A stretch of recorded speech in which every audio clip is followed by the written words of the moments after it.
The following program, The Russ Belville Show, is intended for responsible adults only. We advocate to the repeal of marijuana prohibition for adults. We discuss the science, culture, and controversy about America's marijuana laws. We do not advocate any illegal activity and encourage all listeners to learn their state and federal marijuana laws. Opinions and claims made by guests and advertisers on The Russ Belville Show are their own, and The Russ Belville Show cannot be held legally responsible for their validity or reliability. Viewer discretion is advised. You take a seed, you plant it, you grow it, you dry it, you roll it, you smoke it. You take a seed, you plant it, you grow it, you dry it, you roll it, you smoke it, and it goes down smooth. Hey! Spanning the continent to bring you the truth about cannabis and marijuana law reform. I smoke pot and I like it a lot. From the promise of legalization. And I think that we need to rethink and decriminalize our marijuana law. To the agony of prohibition.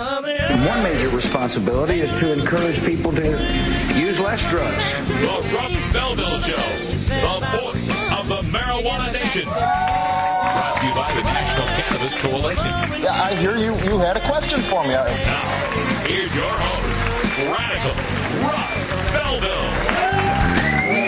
Yes, we do. We love the herb, and welcome, folks. It is Thursday, August 30th, 2012, and it's got to be 420 somewhere in the world. Thanks for joining us on the show today. We are jam-packed with news and information and education for the cannabis community. We're glad you could join us. Make sure you visit our website at ncr420.com and visit our show blog at radicalruss.com for more information. Once again, we're here in the virtual studio. We're in the real studio here in Rolla J Studios. We don't have anyone in the virtual studio. That's what I was trying to say. Cannabis Carry is off today, but joining us here in the real studio, working the Ninjaneer desk, we've got our own Brian the Red. How you doing, Brian?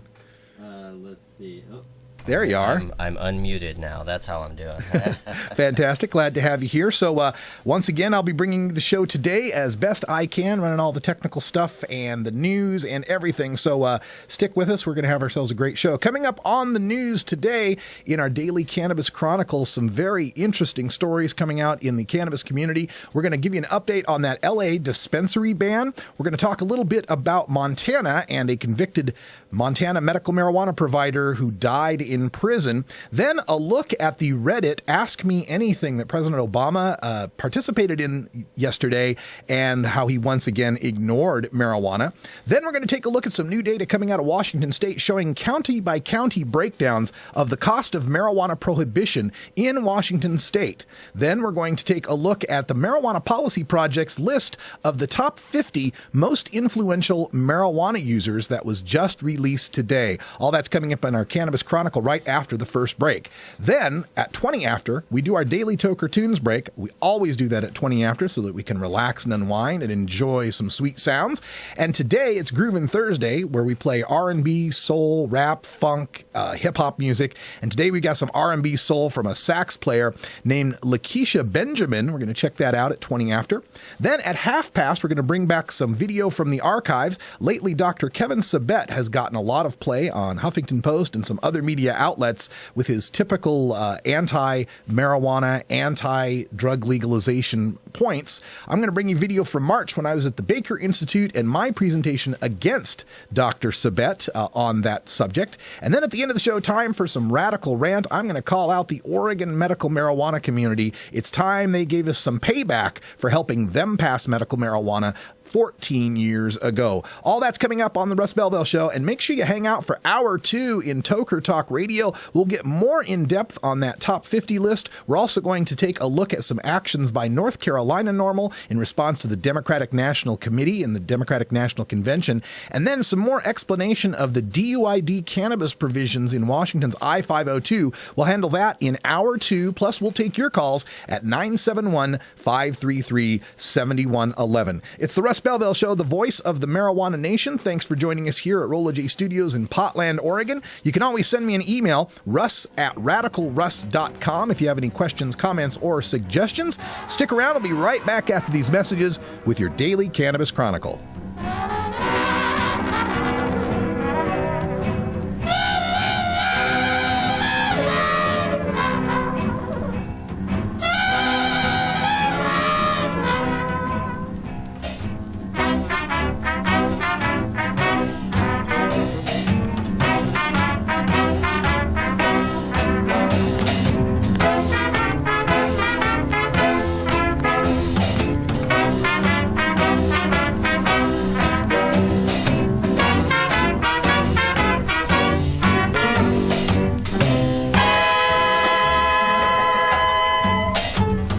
Russ Belville Show is blogging and podcasting daily at radicalruss.com. Support the Russ Belville Show. Text the word Russ to 420-420 and connect with the National Cannabis Coalition. You can also send $10 to the Russ Belville Show right from your smartphone. That's Russ to 420-420. You're listening to Radical Russ on the Russ Belville Show.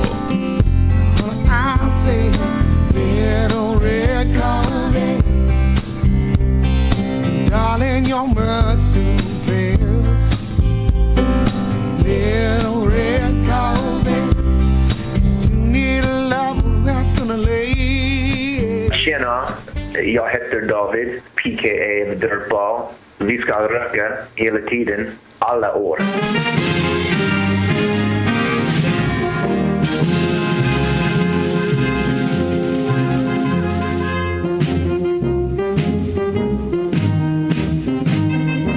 Help us legalize it. Text NCC to 420-420 and send $10 to the National Cannabis Coalition.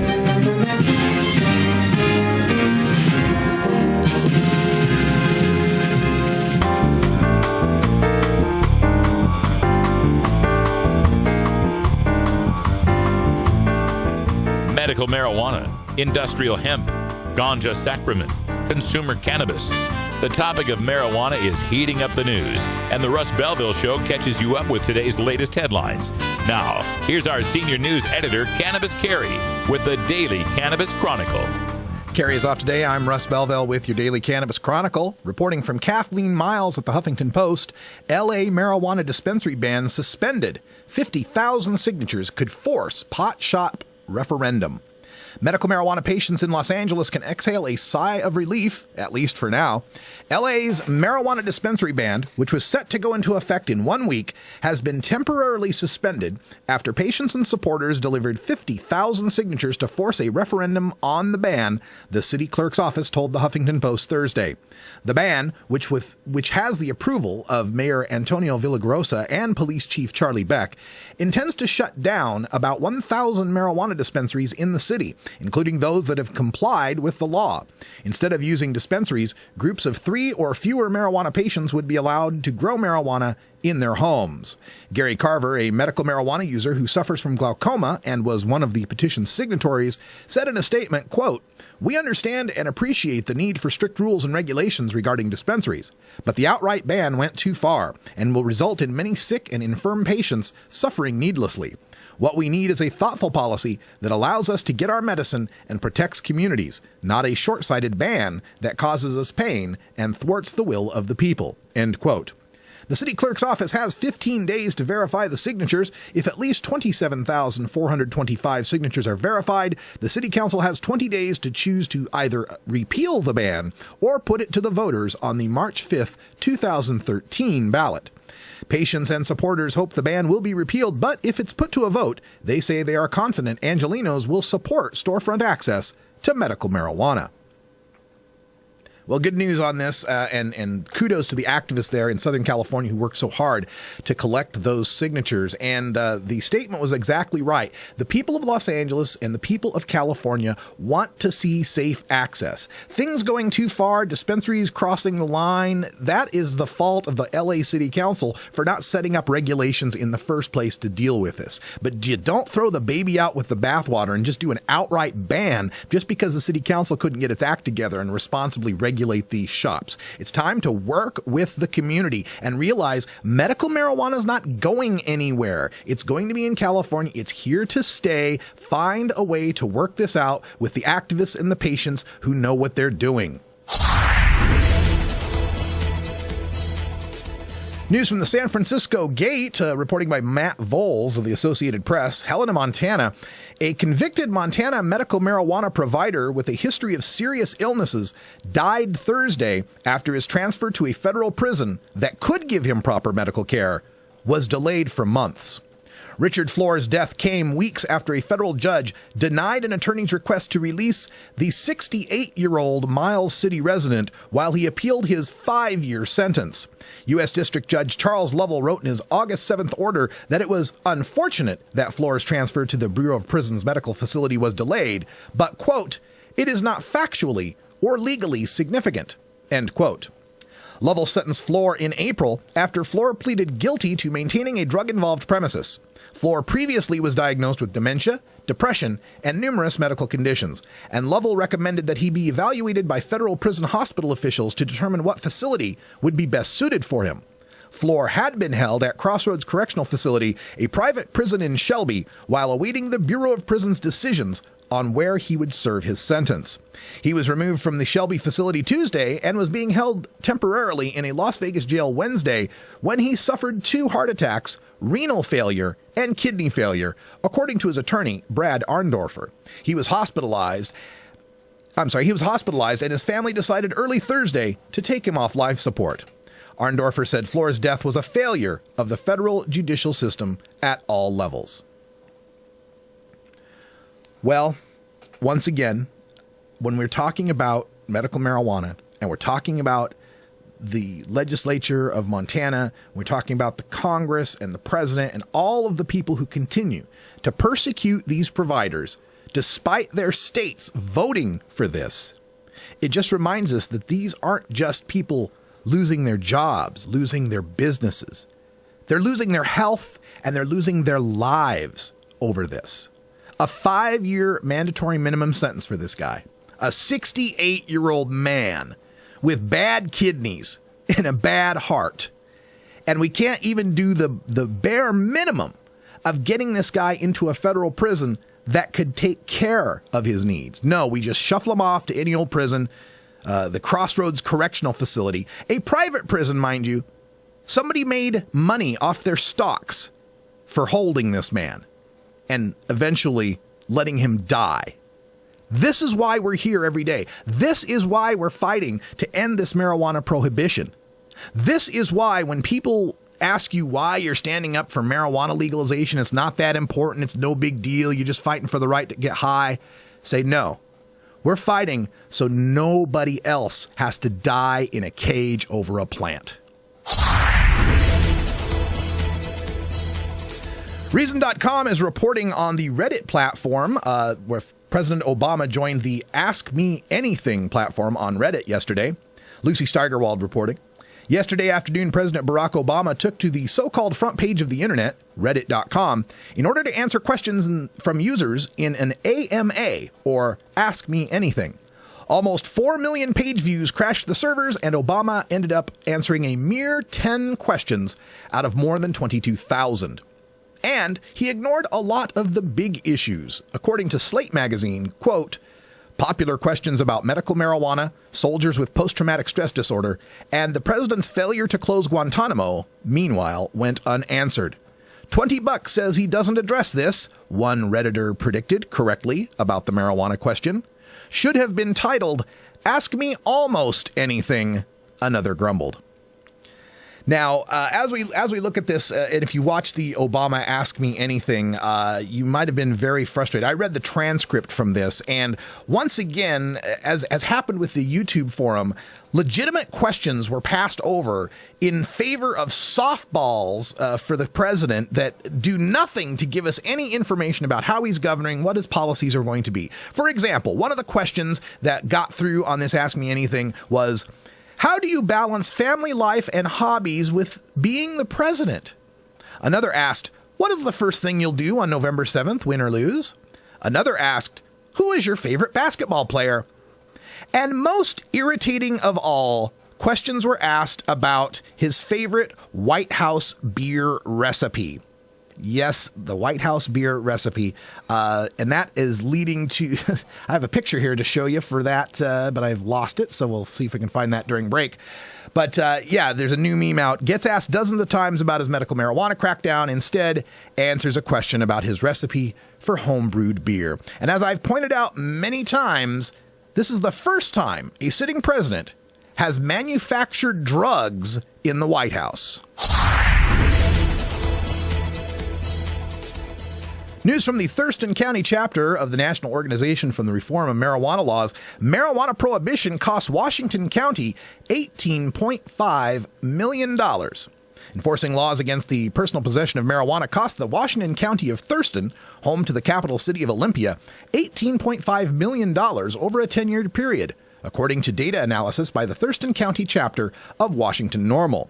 Rose Elitz, a Thurston County NORML director who is a CPA with over 20 years' experience, analyzed 10 years of data from the FBI Uniform Crime Reports and the Washington Association of Sheriffs and Police Chiefs arrest statistics for the cities of Olympia, Tumwater, Lacey, Rainier, Tenino, Yelm, the Evergreen State College, and the Nisqually tribe. It's probably Tenino, right? For this study, the Thurston County Sheriff's Department was unable to provide adult arrest data for the years 2002 through 2006. County Sheriff's Department has indicated those statistics are not available. Financial information was gathered from city and county budgets or published financial statements to calculate the overall cost of enforcement. Then the overall cost of enforcement was divided by the total arrest for that jurisdiction to arrive at an average cost per arrest. In releasing the report, NORML Thurston County Director Rose Elitz said, quote, these jurisdictions spent $18.5 million between the years 2002 and 2011 for marijuana possession enforcement.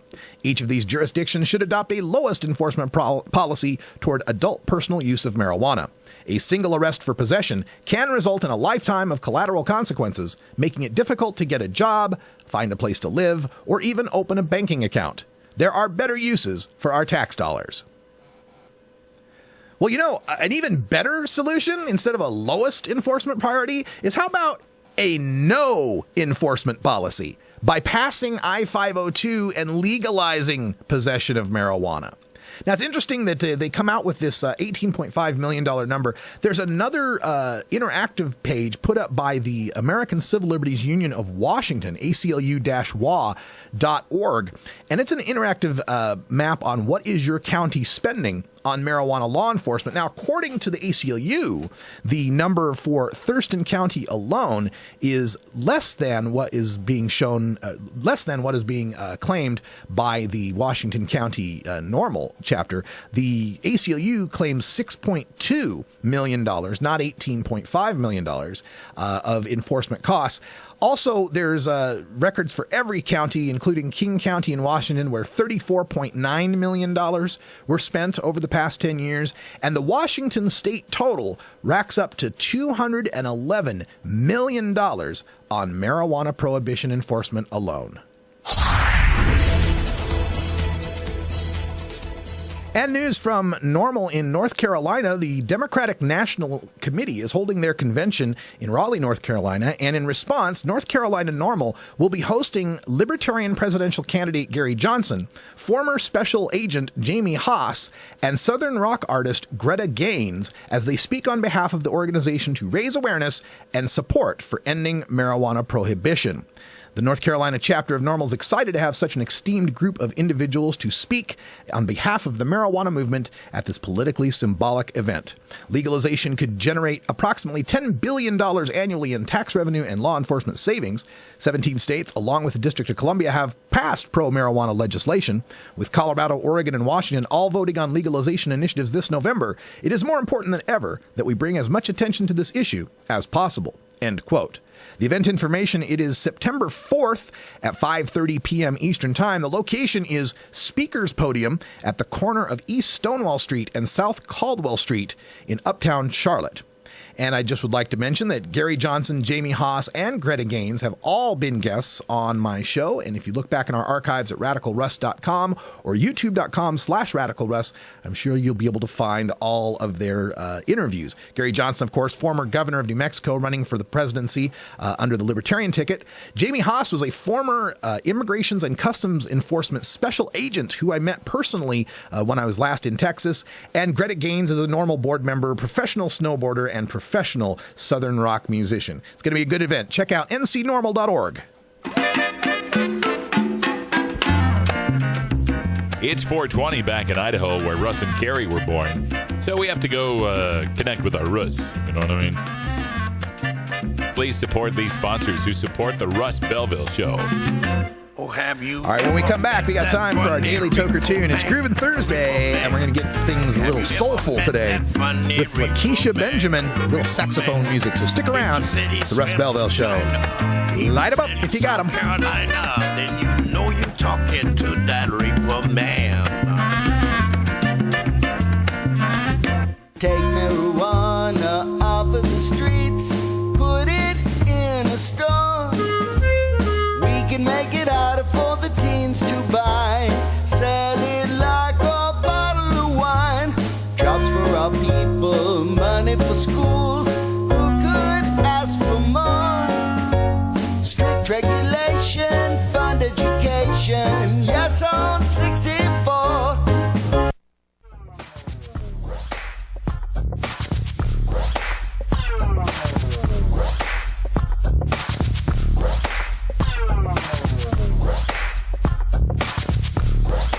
Cannabinoids and health. Cannabinoids.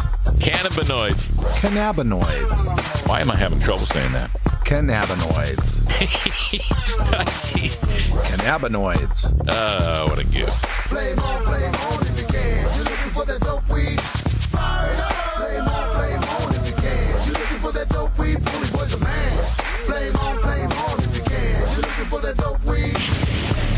Flame on, you're the lighter. Every burn buzz.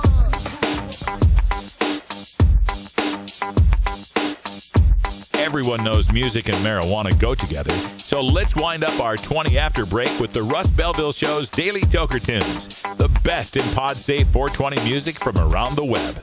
Today is Groovin' Thursday, featuring rap, hip-hop, soul, and funk music. You can get downloads and more information about all our Daily Toker Tunes by visiting music.radicalruss.com. Now, sit back and enjoy your Daily Toker Tune. I have to admit, folks, that I picked up on this next tune off the IOTA promo net based on the title of the album alone. It's called Retox. That's right, not Detox. Retox. Not a bad idea. Lakeisha Benjamin is the charismatic and dynamic saxophonist who's on this next tune. She has played with Stevie Wonder, Alicia Keys, The Roots, and Macy Gray. And she takes center stage in her own right with the release of her unconventional soul-funk album, Retox. While she's made quite an impact with her impressive sax work on stage and on record, Benjamin opted for a slightly different take on Retox, allowing her talents as a composer and producer to share the spotlight with her funky sax. In fact, several of the CD's 12 tracks don't even feature saxophone. Quote, "This album is really a fruition of years of songwriting as much as it is a showcase for my sax playing and horn arrangements," said Benjamin. On Retox, Benjamin shows off her impeccable purist jazz resume with a deep kaleidoscopic and ingeniously arranged mix of old school soul and funk songs, as well as Stevie Wonder's classic Don't You Worry About a Thing. An A-list of established and emerging vocalists such as Christy Warren, Amp Fiddler, Maya Azucena, China Black, and Melanie Charles join Benjamin on an album that's as electrifyingly diverse as the cast that plays on it. She says, quote, "I call my band Soul Squad because even as a kid, I always wanted to play like I was in an army of funky musicians." Well, let's get on to it. This is Get Down from Lakeisha Benjamin on your Groovin' Thursday Daily Toker Tunes.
Dear Dad, how should I say this? You know how you enjoy a drink after work? Well, in many ways, I'm just like you. I have a good job, I work hard, but when I get home, I prefer to relax with marijuana instead of alcohol. They're a little similar, but marijuana is actually less damaging to my health, and frankly, I don't feel like crap the next day. I hope this makes sense, but if not, let's talk. TalkItUpColorado.org. Start your conversation about marijuana, paid for by the Campaign to Regulate Marijuana Like Alcohol. Attention, National Cannabis Radio listeners. If you haven't heard the political pontifications of Lively and Mr. Libra on the Libra Lounge yet, be sure to visit here Wednesday nights at 6 Pacific or visit thelibralounge.com for archives and links to download current episodes. Be a lounger. The Libra Lounge.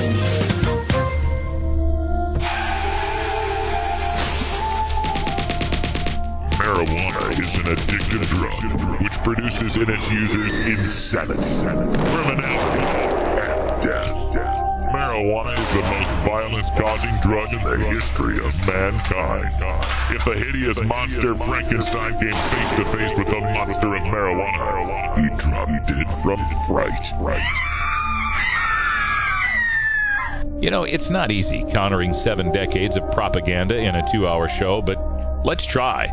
It's time for the Russ Belville Show's Reefer Madness Debunked. Good morning, everyone. Welcome, and I just want to say I'm incredibly honored to be speaking here at the Baker Institute. I saw the list of panelists who were going to be appearing here.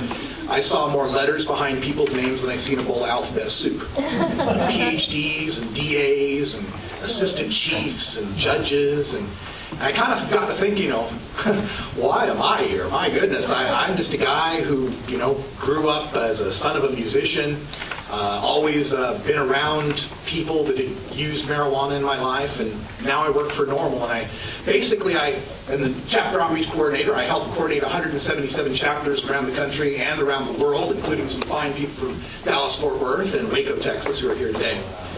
I also run NORML Show Live on the NORML Network, which is a live daily talk radio show where for 2 hours a day I talk to the people and I interview the people involved, some of the people that are in this room that are involved in fighting this war on drugs. So I think maybe why I'm here is because while I don't have any of that school book education on the issue of marijuana, I have a ton of real world experience here on the issue of marijuana. I'm thrilled here to be with Dr. Sabat, and we've gotten to speak a few times, and he's a wonderful man, and as far as people who have worked for the ONDCP goes, a very gracious person who has told me to my face he does not want to see me put in a cage for my use of marijuana, and I appreciate that. Thank you. But it is kind of intimidating because the man's going to Harvard and getting a PhD at Harvard. I mean, my biggest academic achievement was I was the Boise State mascot in 1985. I mean, he's worked in the White House. I once ate at a Waffle House. But again, I think where I bring something to this debate is that I have skin in the game. I began smoking marijuana on July 4th, 1990, in a resort town called McCall, Idaho, with the guitar players in the band that I was playing with at that time. And I remember when that joint first went around the circle. And remember, my father is a drug addict and an alcoholic, and I'd always been told, just say no, drugs are bad, and okay, don't do it, just don't do it. When I saw that joint go around, I thought, oh my God, I'm in a band with guys that do drugs. These guys do drugs. And I refused it the first couple times it came around. And I was really shocked because when I did refuse, I was a little worried because I'd heard about the peer pressure, and they all kind of went, okay. And it's kept passing around.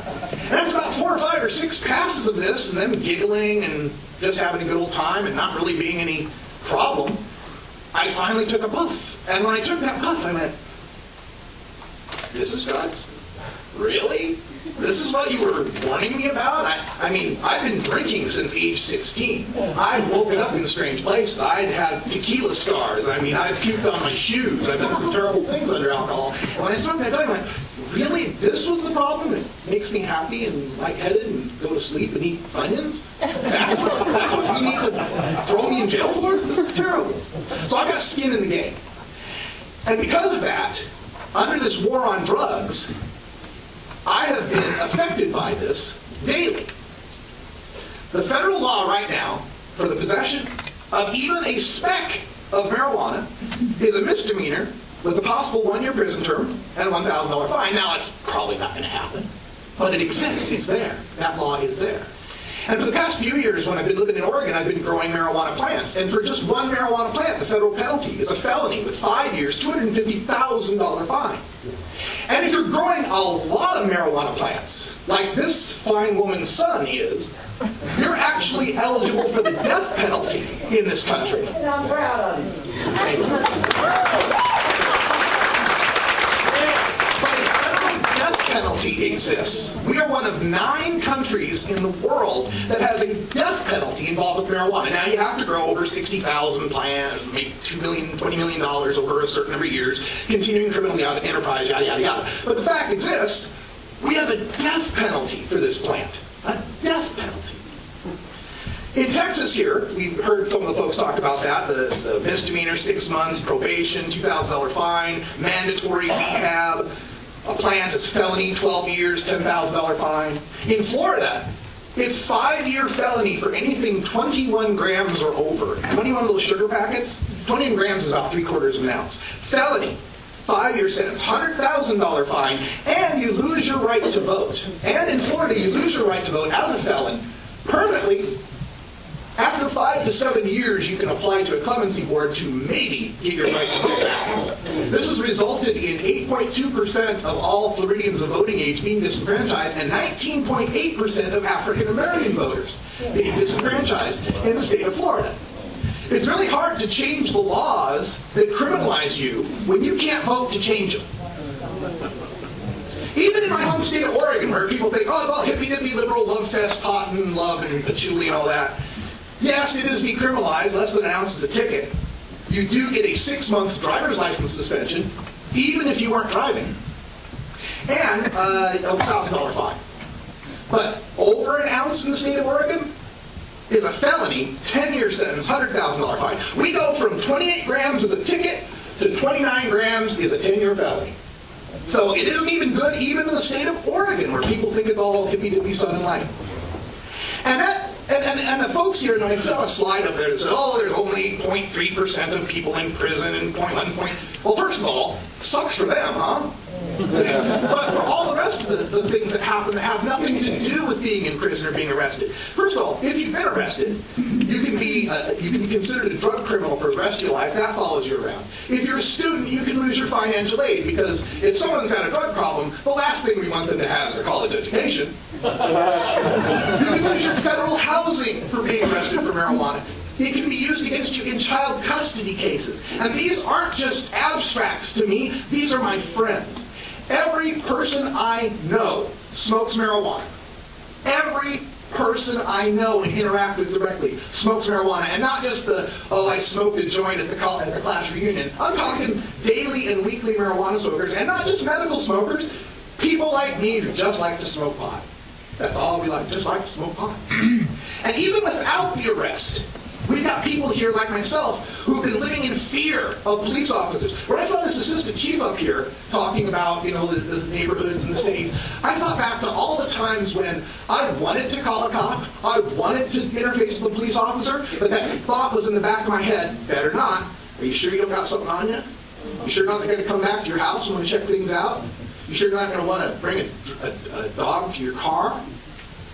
How many crimes go unreported? How many women live in domestic violence situations where they won't report the guy beating them because, well, they've got drugs, they might lose their kid? I mean, the tendrils of this are so intertwined, and I talk and deal with these people every day. And the bottom line is that this war on drugs essentially says to me, Russ Belville, the federal government thinks you ought to be in a cage because you like to smoke pot. Now, if you'd like to go home and drink, you can drink Crown Royal until you pass out. That's fine. If you want to smoke, you can buy cigarettes and smoke until you get lung cancer and die. Don't got a problem with that. But if you want to smoke a little pot that never killed anyone, makes you happy, and want to eat Funyuns, makes jazz sound good, we got to put you in a cage. I just think that's fundamentally wrong. Now, to this question, war on drugs has failed. Is legalization the answer? Well, as Russ Jones, the very well named Russ Jones said, we don't have a war on drugs, we have a war on people. I have never seen a DEA agent point an automatic weapon at a marijuana plant. But a few of my friends working in dispensaries have had automatic weapons pointed at their heads.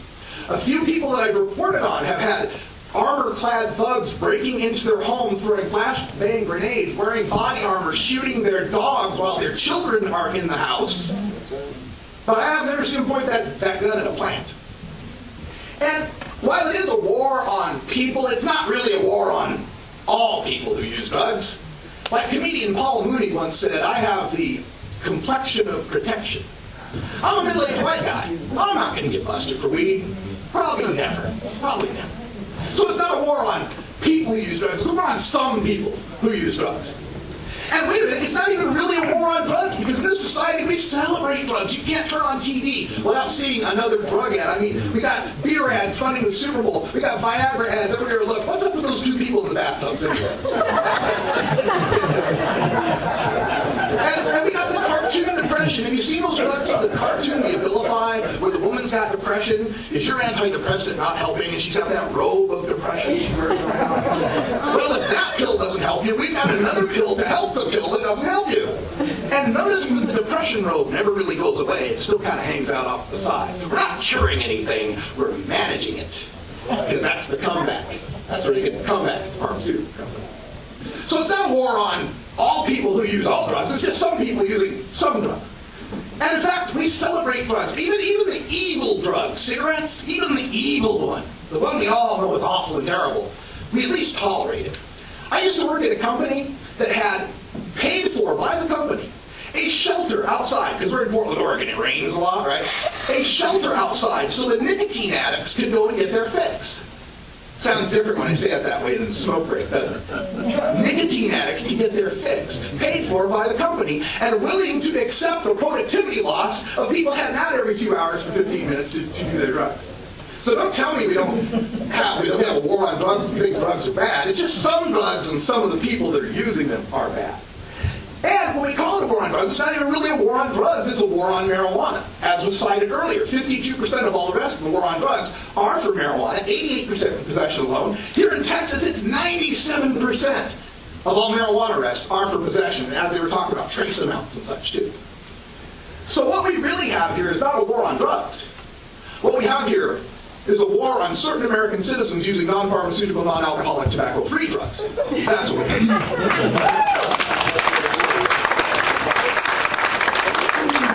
So the first premise of the question, war on drugs, is kind of not exactly a true premise. And the other part is, has failed. Has failed at what? What has it really failed at? Because if you look at this with the right perspective, the war on drugs is an incredible success. I mean, if you own pharmaceutical stock and you're worried about medical marijuana competing with Xanax or Paxil or Prozac or any of those drugs, or the opiate drugs that you sell, well, the war on drugs is doing great to keep that natural cheap competition out of your market. If you are an owner of prison stocks, or you work as a prison guard in California, where the median income for a prison guard is $74,000 a year. By the way, speaking of well-funded drug lobby, that explains myself. We have, if you're a cop, and you want to keep your thumb down on a certain neighborhood, a certain class of people, there's nothing better than the war on drugs for collecting fingerprints, getting people in the system, being able to shake them down, maybe find some other crime they might be up to. And if you're trying to provide jobs for underskilled, undereducated people, those jobs that have flown out to Mexico and China, the factory jobs, the manufacturing jobs we don't have anymore, the war on drugs is an incredible success in providing underground income for people, for keeping unemployment rates below what they would really be if we looked at inner city neighborhoods and tried to find out. I don't know already what's the black unemployment in most inner city neighborhoods, in the 15s, 20s, 30s? How much higher would it be if the kids that were dealing had to apply for unemployment instead? We would see massive amounts of unemployment. So if the war on drugs is all about creating jobs for cops and rehabs and prison guards and kids dealing in the streets, it's an amazing success. Well, let's take it at its face. Let's take it what we're really intending here. The war on drugs is a failure because of what Nixon said, right? Nixon said we're going to do war on drugs, we're going to end abuse and dependence, reduce the harms, all that. Well, people who've been up here before have already told you all about that it hasn't really worked. So, is legalization the answer? Well, again, depends. Is it the answer to stopping all people from ever getting high and using drugs, never causing any harms? Not at all. No, no. In fact, if you legalize, as some people have suggested, there might be a slight uptick. There might be some people that have never tried pot and think, well, it's legal now, let me give it a shot. There might be people using pot now who think, oh, well, now that it's accessible and cheaper, I'll use more of it. But again, people are smoking pot now, and I haven't yet seen much harm from that in the first place. Maybe the legalization is the answer if our goal is to reduce harm. The harm of the crime and the prohibition-related violence, the harm of kids dealing in the high school parking lots, then maybe it is the answer. But for this entire question, I reject the initial premise. I reject the entire initial premise that it's any of the government's business or wherewithal or desire to stop me from smoking pot. I don't see the need to do so. I have been an employed citizen. I have worked and paid taxes for 20 years. I've consulted on Wall Street. I've worked in hospitals. I've done IT work, some of the most complex brain mechanics that you can get involved with, doing network analysis and such.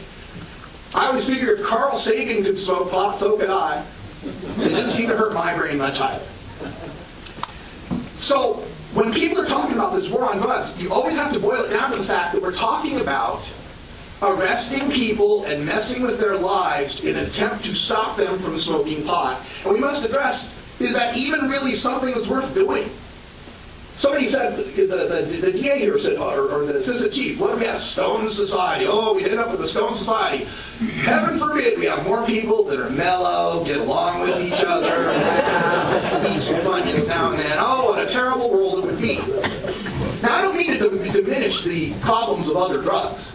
I have experience in that realm too. Like I said, my father's a drug addict. My father was addicted to speed. He was addicted to marijuana. He was addicted to alcohol mostly an alcoholic. But for all those years, my dad was an alcoholic, and I was suffering as a child from the things that happened. Him being away for 2 weeks at a time, him getting all drunk and a little wacky in the house, and the terrible things that happened to me as a kid. Not once did any group of cops ever try to break down the door, throw in a flashbang grenade, and haul my dad off for my well-being. Never happened. But if it had been the pot, they'd have done that. We let people be alcoholics, but we don't throw them in prison for it. We do deal with their alcoholism if it causes problems to other people. But for the alcohol itself, we don't throw them in prison. And this is happening not just to random statistics. I'm going to give you the stats. 102 million people have tried it. 26 million people in America will smoke pot this year. That's more tokers than Texans. They said, don't mess with Texas, don't mess with tokers. We are nothing to fear. There's nothing scary about us. Our smoking pot is not going to cause us to run riot in the streets, go crazy, start shooting heroin or anything like that. We are productive, responsible, law-abiding citizens. Now I know some of you might see, well, I see those pot rallies and all the tie-dye hippies and long hair and the piercings and the dreadlocks and, you know, they're a little crazy and they support Ron Paul and stuff. Whatever. Stereotype you want to put in there. But understand that because of the illegality of marijuana, you are only seeing the tip of the iceberg. The people with nothing to lose. The people who can be out and proud. You're not seeing the doctors, the lawyers, the teachers, the cops even, who use marijuana because they can't be out and proud. They can't talk about this. Now, and one more stat. 2.6 million people in America are just like me. They smoke pot every day this month. 2.6 million people smoke pot every day this month. That's more than the population of Houston, Texas. We cannot have a policy that says the entire population of Houston, Texas are criminals. It makes no sense.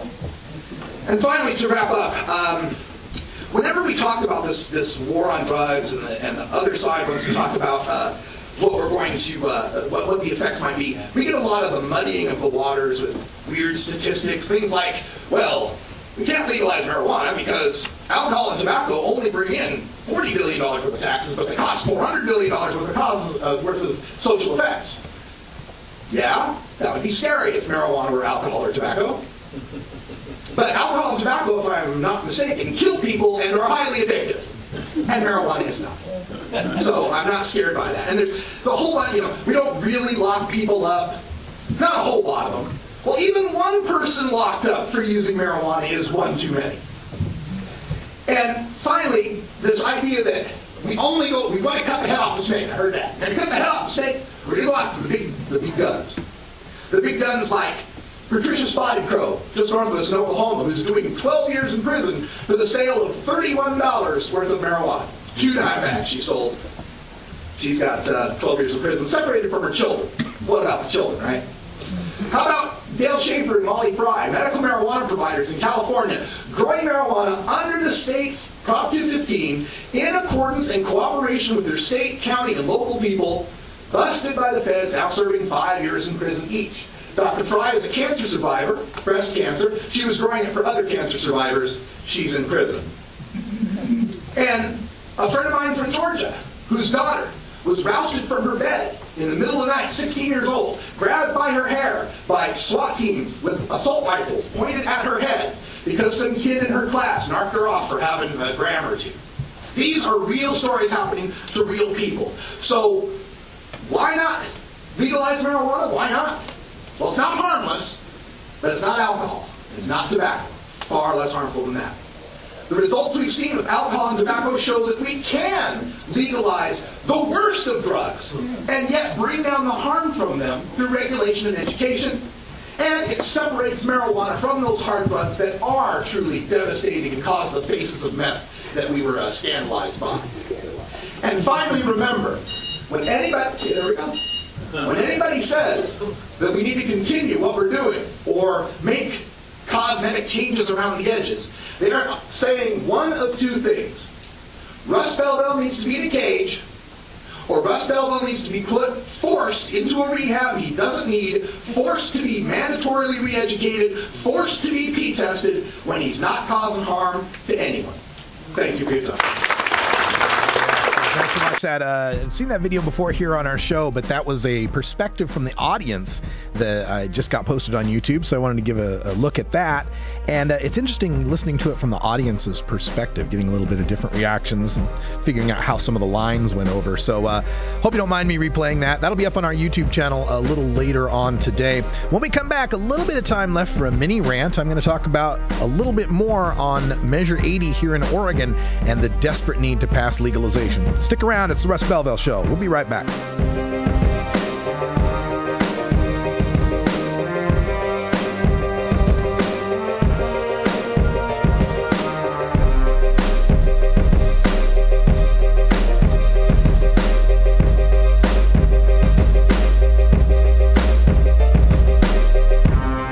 You're tuned into the Russ Belville Show, the voice of the marijuana nation.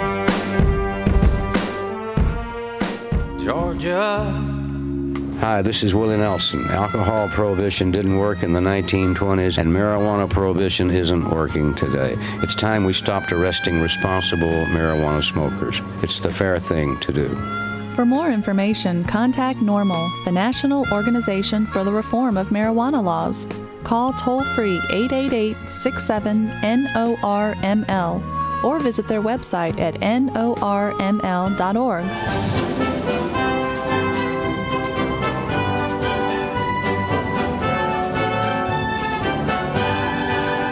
Do you really want to legalize marijuana? Prove it. Join the National Cannabis Coalition at nationalcannabiscoalition.com, where your donations directly support PotNet and the Russ Belville Show. Free speech ain't free, you know.